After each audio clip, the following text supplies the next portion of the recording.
നമസ്കാരം. എല്ലാവർക്കും പ്രവാസി മലയാളിയിലേക്ക് സ്വാഗതം. പ്രവാസികൾക്ക് ആശ്വസിക്കാവുന്ന നടപടിയാണ് ബഹ്റൈന്റെ ഭാഗത്തു നിന്നും ഉണ്ടായിരിക്കുന്നത്. ഇന്ത്യ ഉൾപ്പെടെ 4 രാജ്യങ്ങളെ റെഡ് ലിസ്റ്റ് പട്ടികയിൽ നിന്നും ബഹ്റൈൻ ഒഴിവാക്കിയിരിക്കുകയാണ്. എന്നാൽ 5 രാജ്യങ്ങളെ പുതുതായി പട്ടികയിൽ ഉൾപ്പെടുത്തുകയും ചെയ്തിട്ടുണ്ട്. സിവിൽ ഏവിയേഷൻ അഫയേഴ്സ് ആണ് ഇക്കാര്യം പ്രഖ്യാപിച്ചത്. തീരുമാനം സെപ്റ്റംബർ 3-ന് പ്രാബല്യത്തിൽ വരും. അതേസമയം റെഡ് ലിസ്റ്റിൽ ഉൾപ്പെടാത്ത രാജ്യങ്ങളിൽ നിന്നുള്ള യാത്രക്കാർക്ക് നിലവിലുള്ള നിബന്ധനകൾ ബാധകമായിരിക്കും. ഇന്ത്യക്ക് പുറമെ പാകിസ്ഥാൻ, പനാമ, ഡൊമിനിക്കൻ റിപ്പബ്ലിക് എന്നിവയാണ് പട്ടികയിൽ നിന്ന് ഒഴിവായ മറ്റ് രാജ്യങ്ങൾ. Bosnia Herzegovina, Slovenia, Ethiopia, Costa Rica, Ecuador എന്നീ രാജ്യങ്ങളാണ് പുതുതായി റെഡ് ലിസ്റ്റിൽ ഉൾപ്പെട്ടത്.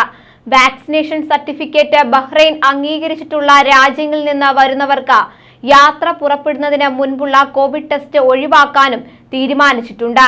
റെഡ് ലിസ്റ്റിൽ ഉൾപ്പെട്ട രാജ്യങ്ങൾക്ക് നിലവിലുള്ള നിയന്ത്രണങ്ങൾ തുടരും. 25 രാജ്യങ്ങളാണ് ഇപ്പോൾ റെഡ് ലിസ്റ്റ് പട്ടികയിൽ ഉള്ളത്. അതേസമയം ഇന്ത്യയും ബഹ്റൈനും തമ്മിൽ വിമാന സർവീസുകൾ കൂട്ടുന്നുവെന്ന വാർത്തയും കഴിഞ്ഞ ദിവസം പുറത്തു വന്നിരുന്നു. എയർ ബബിൾ പ്രകാരമുള്ള വിമാന സർവീസുകളാണ് വർദ്ധിപ്പിച്ചിരിക്കുന്നത്. സെപ്റ്റംബർ 15 മുതൽ ആയിരിക്കും വിമാന സർവീസുകൾ ആരംഭിക്കുക. ദിവസവും 2 സർവീസുകൾ വീതം നടത്താനാണ് അനുമതി നൽകിയിരിക്കുന്നത്. പുതിയ സർവീസുകൾക്ക് എയർലൈൻസുകൾ ബുക്കിംഗ് ആരംഭിച്ചിട്ടുണ്ട്. ഡൽഹിയിൽ നിന്ന് ബഹ്റൈനിലേക്ക് എയർ ഇന്ത്യ എക്സ്പ്രസ് ആഴ്ചയിൽ 2 സർവീസാണ് നടത്തിയിരുന്നത് എങ്കിൽ ഇനി 4 സർവീസ് നടത്തും. ഹൈദരാബാദിൽ നിന്ന് 1 സർവീസാണ് നടത്തിയിരുന്നത്. ഇനി മുതൽ 2 സർവീസ് നടത്തും. ബംഗളൂരുവിൽ നിന്ന് കൊച്ചി വഴി ബഹ്റൈനിലേക്ക് പുതിയ സർവീസും ആരംഭിച്ചിട്ടുണ്ട്. ബുധൻ, വ്യാഴം ദിവസങ്ങളിലാണ് ഈ സർവീസ് ഉള്ളത്.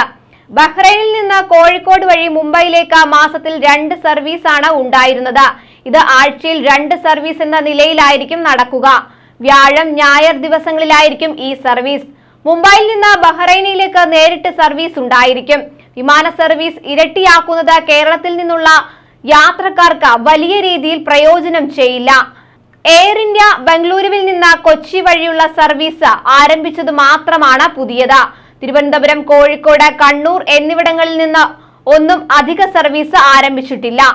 തിരുവനന്തപുരത്ത് നിന്ന് അധിക സർവീസ് നടത്തുന്നതിനുള്ള ശ്രമങ്ങൾ നടക്കുന്നുവെന്ന റിപ്പോർട്ടുകളും പുറത്തുവരുന്നുണ്ട്. കൂടുതൽ വാർത്തകൾക്കായി ഈ ചാനൽ സബ്സ്ക്രൈബ് ചെയ്യുക.